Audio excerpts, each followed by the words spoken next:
अरे बहू, कितनी बार कहा है सिर पर पल्ला रखा करो। गुस्से में तमतमाते हुए शोभा जी बोली। पीहू सक पकाई हुई सिर पर पल्ला रखते हुए बोलती है, जी माँ जी, आगे से ध्यान रखूंगी। शोभा जी का बरेली शहर में एक बहुत बड़ा मकान है। शोभा जी व अनिल जी का एक बेटा मानव है, जो कि सॉफ्टवेयर इंजीनियर है।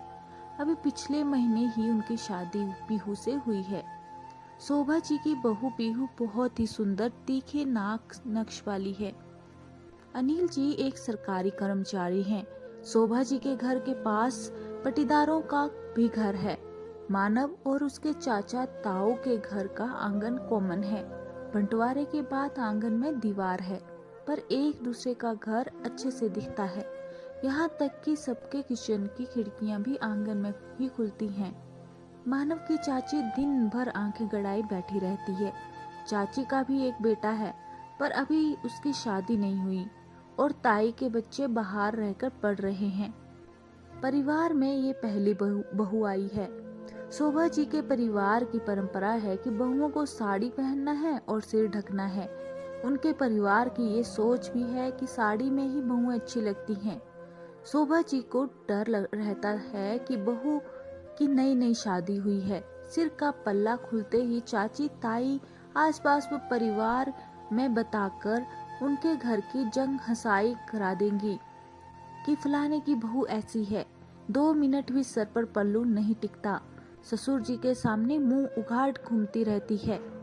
शोभा जी वैसे बहुत अच्छी हैं, पीहू से बहुत खुश रहती हैं। बस इसी बात को लेकर उनको पीहू को हमेशा टोकना पड़ता है। वह उन्हें कई बार गुस्सा भी आ जाता है। उनको पल्ला न करने से कोई दिक्कत नहीं है, पर उन्हें लगता है कि लोग क्या कहेंगे। ये भी सोचती हैं कि अभी बच्ची है और धीमे धीमे सब सीख जाएगी। धीरे धीरे वह तो 6 महीने बीत गए। पीहू की आदत पल्ला लेने व साड़ी पहनने की हो गई है।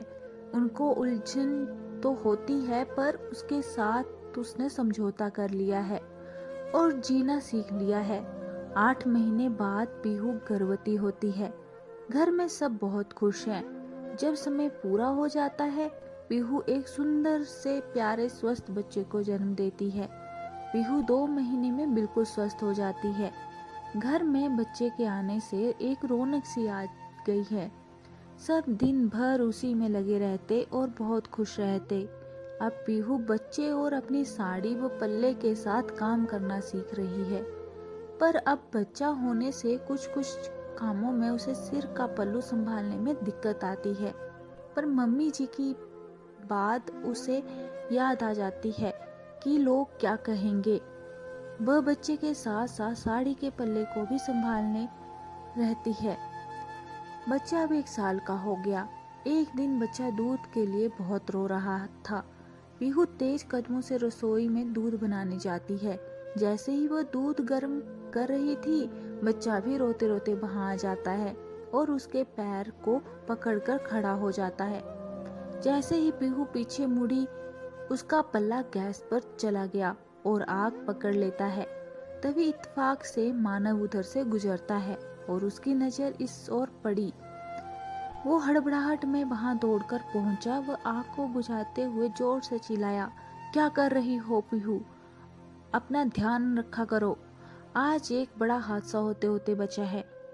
मानव की आवाज सुनकर शोभा जी भी भागते हुए आती हैं। मानव पीहू से कह रहा था, पीहू आज तो तुम अपने को जला ही लेती। शोभा जी देखती हैं कि पीहू की साड़ी का कोना थोड़ा जल गया है। वह भी बहुत घबरा जाती हैं। मानव क्रोध में कहता है, क्यों माँ, आप हमेशा पीहू को पल्ला करने को बोलती हैं। आप देखो, इतना बड़ा हादसा अभी हो जाता। शोभा जी कहती हैं, अरे पल्ला ना करने से मुझे कोई दिक्कत नहीं है, पर लोग क्या कहेंगे। माँ, आप लोगों को क्यों देखती हो? आप अपना देखो, लोग कुछ ना कुछ तो हमेशा कहेंगे। शोभा जी को भी मानव की बात सही लगती है। वो लंबी सांस लेते हुए हामी भरती हैं और कहती हैं, पीहू बेटा, आज से तू पल्ला नहीं करेगी। चाहे तो तू साड़ी भी न पहनो। मैं कल ही जाकर तेरे लिए सूट लेके आती हूँ। अब से तू सूट पहन कर रहा कर। उनकी इस समझदार भरी बात सुनकर पीहू मुस्कुरा दी और शोभा जी के गले लग गई। दोस्तों, आशा करती हूँ आपको ये कहानी अच्छी लगी होगी। अच्छी लगी है तो कमेंट बॉक्स में अपनी राय ज़रूर बताइएगा और ऐसे ही कहानियाँ सुनने के लिए चैनल को सब्सक्राइब ज़रूर करें। कहानी सुनने के लिए आपका बहुत बहुत धन्यवाद।